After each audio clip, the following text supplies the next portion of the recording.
Esta es la séptima sesión de nuestro estudio de la primera carta de Juan, al cual hemos titulado La familia de Dios en comunión. Vayamos al bosquejo de nuestro estudio. Como he dicho, el bosquejo lo hemos titulado La familia de Dios en comunión. Ya hemos visto casi los 5 temas en que dividimos esta epístola. Vimos la introducción que nos dio Juan y establecimos que el primer objetivo de esta carta, versículo 3 del capítulo 1, era que él dice que escribe para que tengáis comunión con nosotros. Y nuestra comunión es con el Padre y con su Hijo Jesucristo. Una comunión tanto horizontal como vertical. Luego tratamos el primer tema, Dios es luz, y las condiciones para la comunión en la luz. El segundo tema fue la conducta de amor en nuestra comunión. El tercer tema, características del amor en la comunión. El cuarto, Dios es amor y precauciones de la comunión. Y el quinto, Dios es vida y nuestro andar en comunión. Hace 8 días vimos los primeros 3 puntos en este tema. Y hoy, con la ayuda de Dios, esperamos tratar los últimos 3 puntos. La seguridad de la vida eterna, guía para la oración y liberación del pecado habitual. Así que, hermanos, les pido que allá en su hogar abran su Biblia en 1 de Juan 5, versículo 13. Veamos nuestro primer punto en esta noche. Dice así: estas cosas os he escrito a vosotros que creéis en el nombre del Hijo de Dios, para que sepáis que tenéis vida eterna y para que creáis en el nombre del Hijo de Dios. Aquí encontramos el cuarto y el quinto propósito del apóstol Juan al escribir esta carta. El cuarto, para que sepáis que tenéis vida eterna, y el quinto, para que creáis en el nombre del Hijo de Dios. El creyente en Jesucristo sabe que tiene la vida eterna por gracia de Dios, aunque en realidad debemos decir que tenemos inmortalidad, porque todos tuvimos un principio, que fue cuando nacimos, mas ya no moriremos. Viviremos todos los creyentes para siempre con Dios. La vida eterna en realidad solo puede aplicarse a Dios. La palabra eterna viene del original griego aiorios y quiere decir que no tiene principio ni fin. Y Dios, por lo tanto, es el único que posee y habita la eternidad. Una vida inmortal, tal como ahora pudiéramos tenerla con estos cuerpos y estas mentes, podría considerarse una maldición y no una bendición, una carga intolerable y no un regalo maravilloso, si pasáramos tal como estamos hacia la inmortalidad. Pero la vida eterna que nos habla Juan, la inmortalidad dada a los que creen en Jesús, el Hijo de Dios, es totalmente diferente. Es ser participante de la vida de Dios mismo, porque seremos, dice la Escritura, semejantes a su Hijo. Es decir, se nos concede compartir en cierto grado de la vida misma de Dios y de sus características. Juan en esta carta nos ha dicho que Dios es luz. por lo que su actuar es claro, diáfano y nunca esconde algo malo. Y también la luz significa santidad y perfección moral infinita. Por tanto, para el creyente quiere decir ser participante de la derrota del pecado y ser revestido de la pureza de Dios y separado de cualquier maldad del mundo. Pero el apóstol Pablo también ya nos dijo en esta epístola que Dios es amor y por tanto la vida eterna con Él es el final del rencor, de la amargura, del odio, y es vivir una vida de amor en todos sus sentimientos y en todas sus acciones. Y finalmente Juan nos dijo que Dios es vida, y en este versículo 13 nos asegura que somos inmortales. Eso significa que el creyente ha derrotado totalmente a la muerte, que es estar separado de Dios. Ya no va a tener muerte, sino va a estar para siempre con Dios. Y todas estas cosas solo las podemos tener por medio de la fe al creer en Jesús como el Hijo de Dios. El Hijo es el único que conoce al Padre plenamente y es por tanto el único que puede revelarnos cómo es Dios. Podemos utilizar una ilustración sencilla. Si queremos llegar a alguien a quien no conocemos y está en un nivel totalmente diferente del nuestro, solo podemos lograrlo si encontramos a alguien que le conozca y esté dispuesto a presentárnoslo. Esto es lo que hace Jesús por nosotros en relación con Dios. La vida eterna es la vida de Dios y solo podemos encontrarla por medio de Jesucristo. Pasemos al segundo punto en nuestro estudio. La guía para la oración. Versículos 14 al 17 del capítulo 5. Número 1. La base y el principio de la oración. Dicen estos versículos. Y esta es la confianza que tenemos en Él, que si pedimos alguna cosa conforme a su voluntad, Él nos oye. Y si sabemos que Él nos oye en cualquier cosa que pidamos, sabemos que tenemos las peticiones que le hayamos hecho. La base de la oración es el simple hecho de que Dios escucha, oye nuestra oración. ¿Y de qué manera podemos expresar nuestras peticiones y sentimientos ante Dios?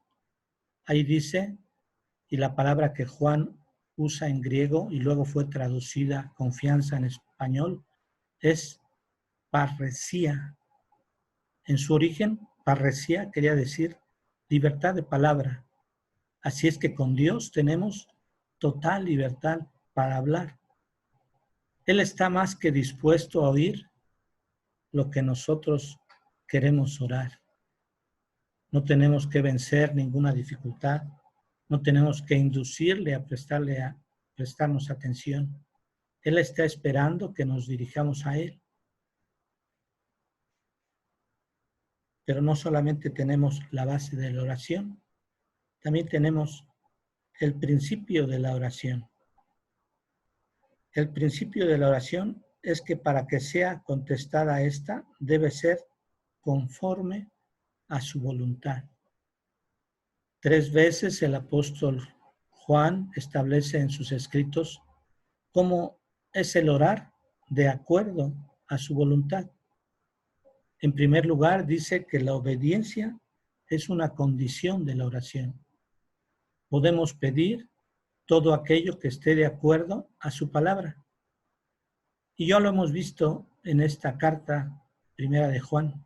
Dice en el capítulo 3, versículo 22, y cualquier cosa que pidiéramos, la recibiremos de Él, porque guardamos sus mandamientos. En segundo lugar, también Juan dice que permanecer en Cristo es una condición de la oración. Dice Juan 15:7. Si permanecéis en mí y mis palabras permanecen en vosotros, pedid todo lo que queréis y os será hecho. Así que cuanto más cerca vivamos de Cristo, más oraremos como es debido. Y por último, dice que orar en su nombre es una condición de la oración. Juan 14:14, tal vez muchos lo conocen. Si algo pidieres en mi nombre, yo lo haré. La prueba definitiva de cualquier petición de oración es decirle a nuestro Señor, dame mi petición por causa de ti y en tu nombre.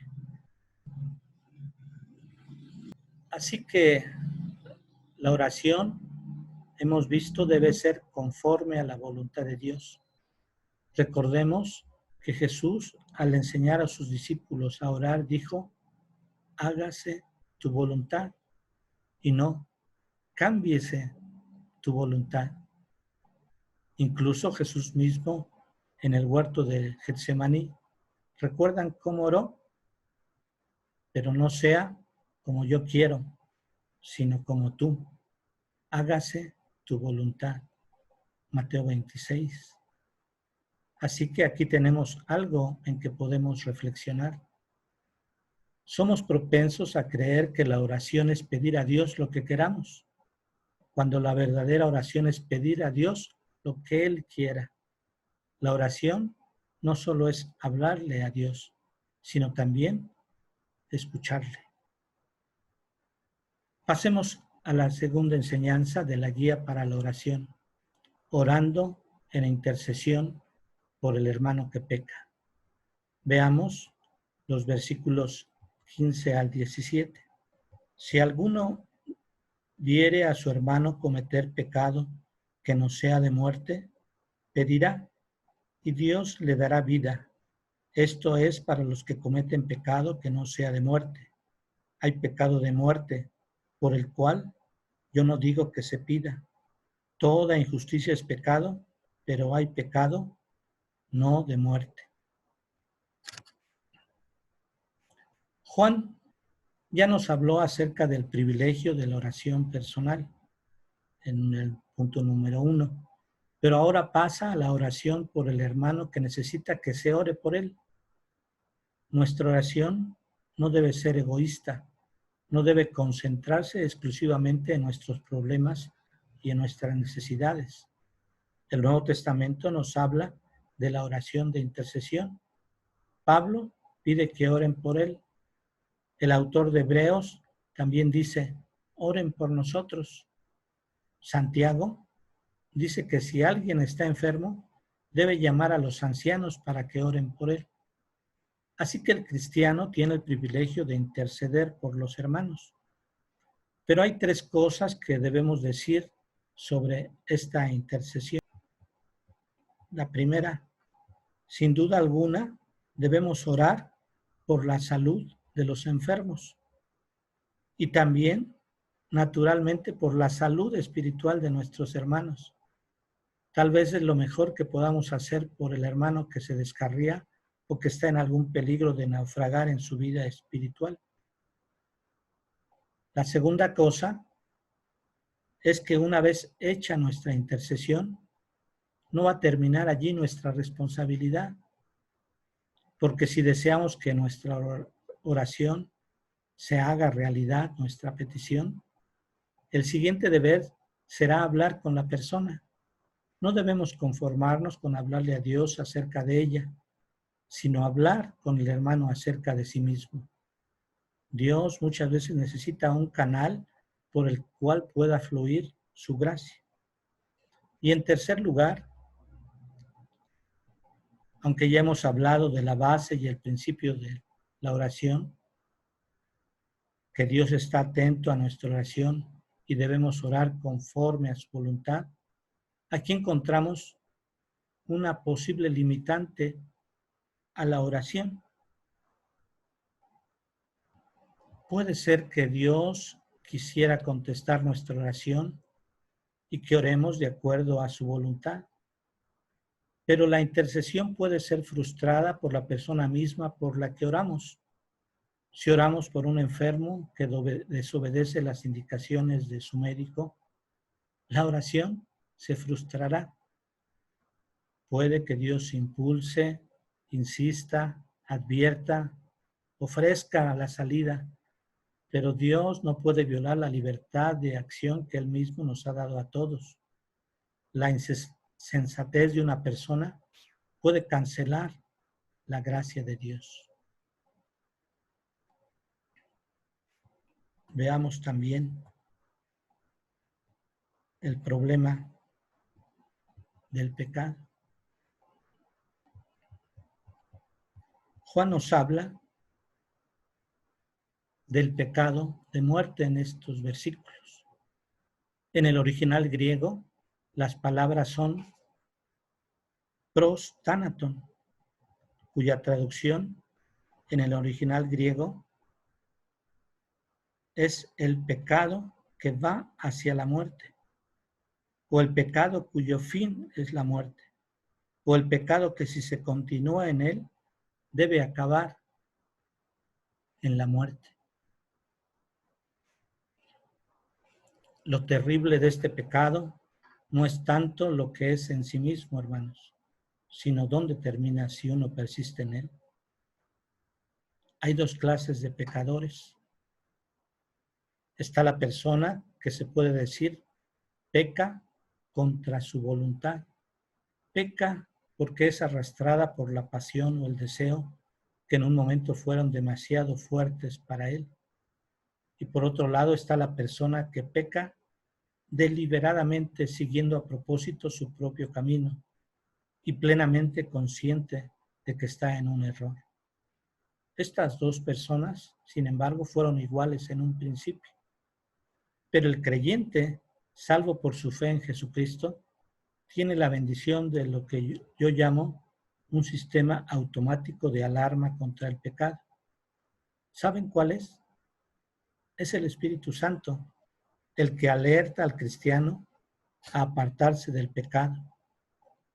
Pero si el creyente no escucha al Espíritu la primera vez que se hace algo malo y peca con temor y después siente dolor, remordimiento y pesar, y el creyente se permite, y no se diga el incrédulo, otra vez y otra vez coquetear con la tentación y caer, en cada ocasión subsecuente el pecado se le hará más fácil. Y en cada ocasión el disgusto y el remordimiento se van a hacer menores y se puede alcanzar el estado de que se peca sin ningún temor. Y el creyente deja de escuchar la voz del Espíritu e incluso apaga al Espíritu. Es precisamente ese el pecado que conduce a la muerte.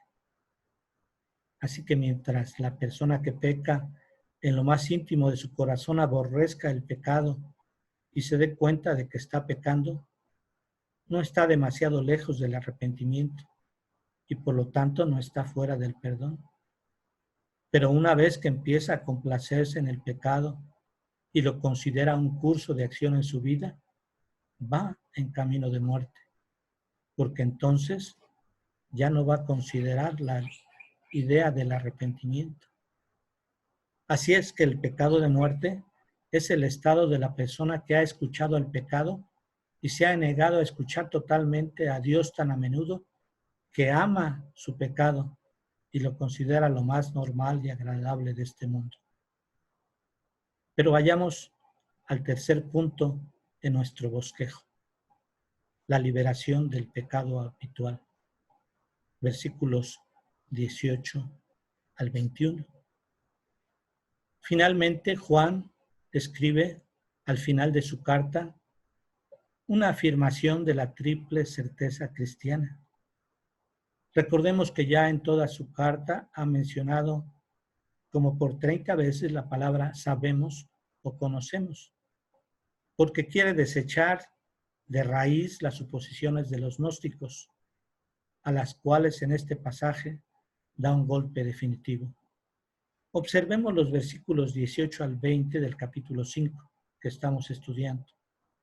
Veamos el versículo 18. Primera certeza.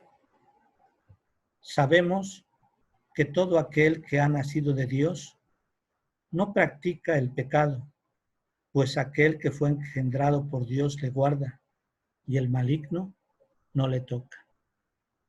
El cristiano está liberado del poder del pecado. Esto no quiere decir que el cristiano no peque nunca, hermanos, pero sí quiere decir que no es un esclavo del pecado. Un comentarista lo expresa así: un hijo de Dios puede que peque, pero su condición normal es resistir al mal. Y yo añado, porque el Espíritu Santo le alerta del pecado. El creyente, porque es humano y todavía tiene la antigua naturaleza, cae en el pecado, a veces.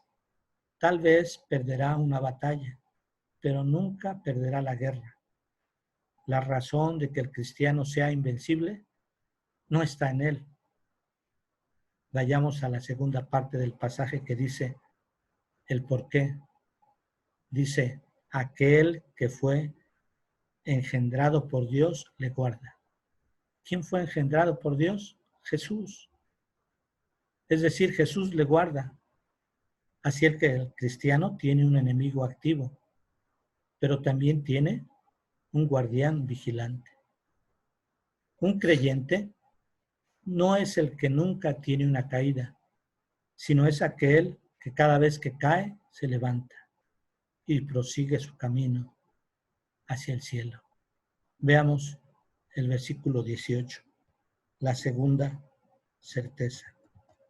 Sabemos que somos de Dios y el mundo entero está bajo el maligno. El cristiano está de parte de Dios frente al mundo, que según este pasaje lo dice claramente, está totalmente dominado por Satanás. Esto creo que lo percibimos en la actualidad más claramente que en el pasado. Hoy se promueve el aborto, la eutanasia, la unión entre personas del mismo sexo y muchos otros temas que son totalmente contrarios a la enseñanza bíblica. Así que la elección sigue presentándose. O estamos con Dios y somos de su familia, o estamos con el maligno. Vayamos al versículo 20, la tercera certeza. Pero sabemos que el Hijo de Dios ha venido y nos ha dado entendimiento para conocer al que es verdadero. Y estamos en el verdadero, en su Hijo Jesucristo. Este es el verdadero Dios y la vida eterna. El creyente se da cuenta de que ha entrado en la verdad y en la realidad de Dios. La vida está llena de ilusiones y falsedades. Y por sí mismo el hombre no puede hacer más que suposiciones.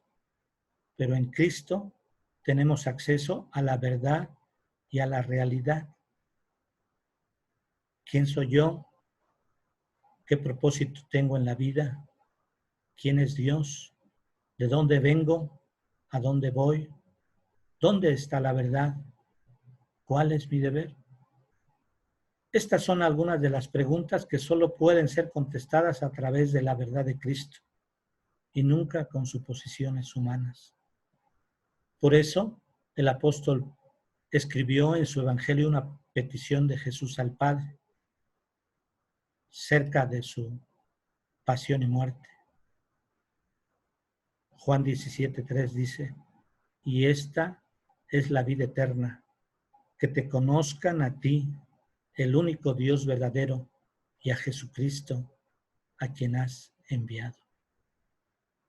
Así es que el cristiano ha pasado de suponer a saber. Finalmente, Juan, con una repentina y aguda advertencia, pone punto final a su carta y escribe, vayamos al versículo 21. Hijitos, guardaos de los ídolos. Amén. ¿Qué es un ídolo?